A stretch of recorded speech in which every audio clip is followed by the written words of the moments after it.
Hello and welcome to Business Standard. Here's a glimpse of the views expressed on the web pages of Business Standard this week. Shekhar Gupta, in his weekly column National Interest, writes that in a democracy, the primary accountability of respecting institutions, citizens' liberty, and constitutional guarantees lies with the ruling party. But it's also the primary responsibility of the opposition to fight for these. For this, it's also the responsibility of the opposition to build its strength. But Rahul Gandhi's Congress party has been carried on without a regular president to relieve his ailing mother since he resigned while taking responsibility for the 2019 defeat. And there's no election in sight. And the answer to that question, as we heard earlier this week, is a counter question. How come nobody asks the BJP why they don't hold party elections? Good question, but at least they have a president.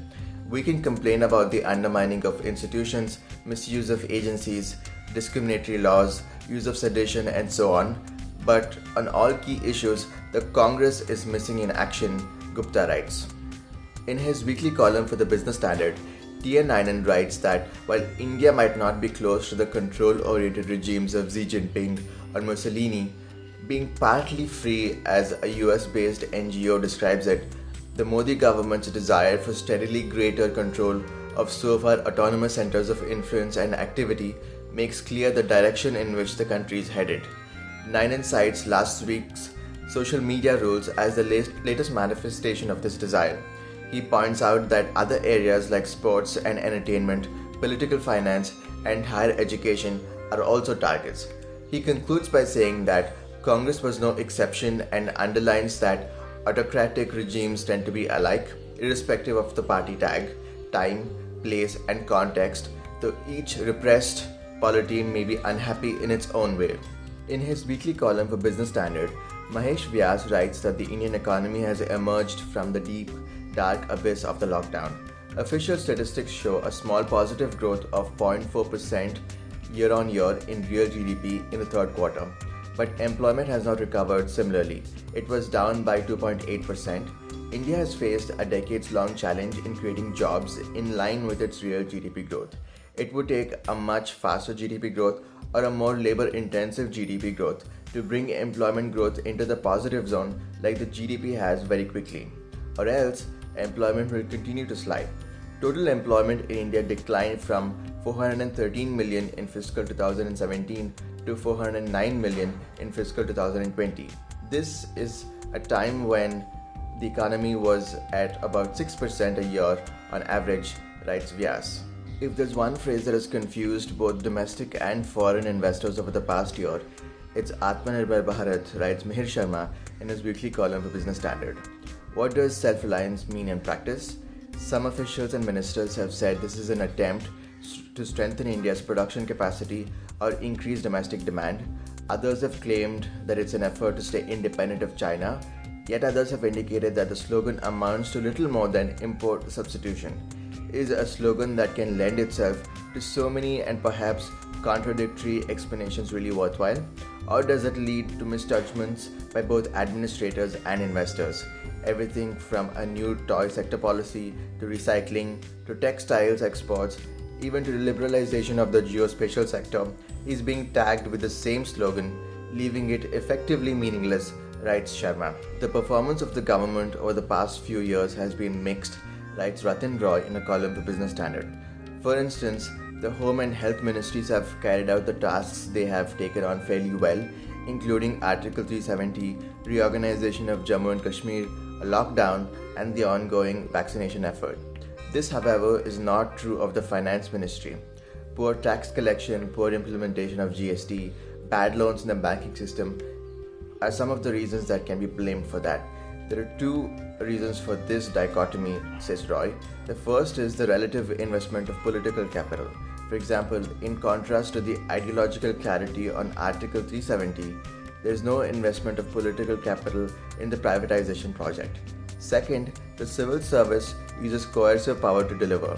Relationships with stakeholders are hierarchical, not collaborative. This does not work for the Finance Ministry, as delivery in that domain needs complexity to be embraced, addressed, and tackled in an equal partnership with other stakeholders, writes Roy. Much before taking Indian products to the global market turned fashionable, Many multinationals were already sourcing items from India for overseas buyers, writes Nivedita Mukherjee in a column for Business Standard. For example, the two biggest names in retail, Walmart and IKEA, have been procuring Indian products for the world market even when they do not have any presence in the country. Another global major, Amazon, too began its India sourcing in 2015, years before Aatmanirbhar Bharat became an overriding theme. Even so, most multinationals, including the ones mentioned earlier, have joined the recent government call to be a part of the initiative to boost production in India. Meanwhile, the industry is waiting for some of their challenges to be sorted out to be able to meet their own export commitments as well as to fulfill the government mission of making in India and exporting to the world, Mukherjee writes. While the desire to respond to political pressure around high fuel prices is understandable, given the headlines on petrol prices hitting three figures in some parts of the country, the government must not give in, writes Business Standard in an editorial. Central government will face a dip in its revenues when the time comes to bring petrol and diesel into GST, as some of this excise revenue it is currently monopolizing will have to be shared with the states. Given this coming crunch in oil revenues, there is no reason for the government to cut fuel taxes. Also, the strategic and long-term reasons for high carbon taxes remains strong.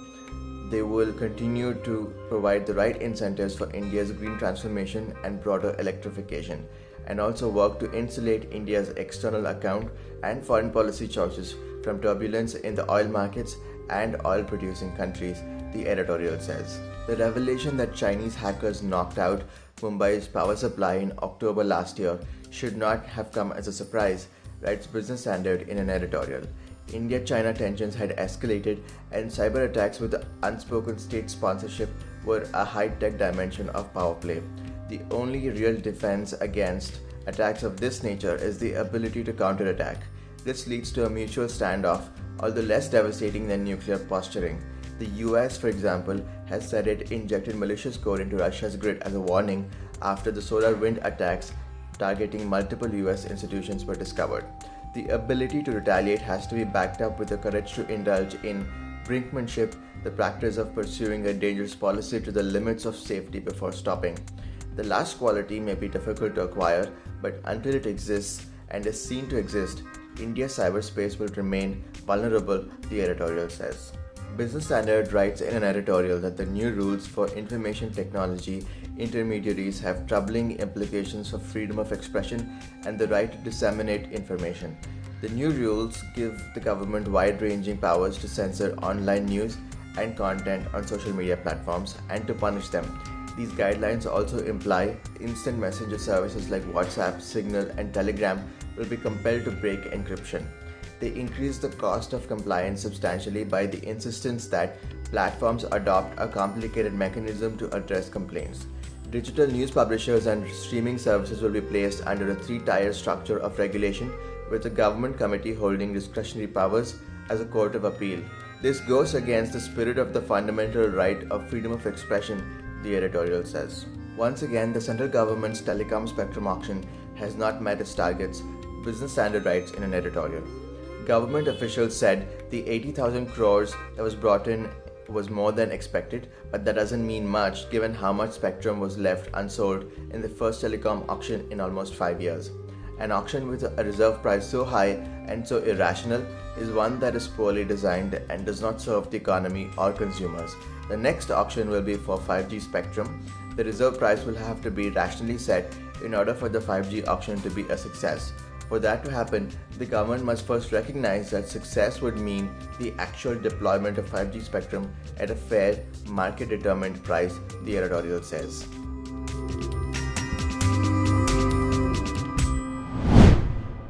If you like this video, share it and subscribe to Business Standard. For more news, views and insights, log on to www.business-standard.com. Do also follow us on YouTube, Twitter, Facebook, Instagram, Telegram and LinkedIn.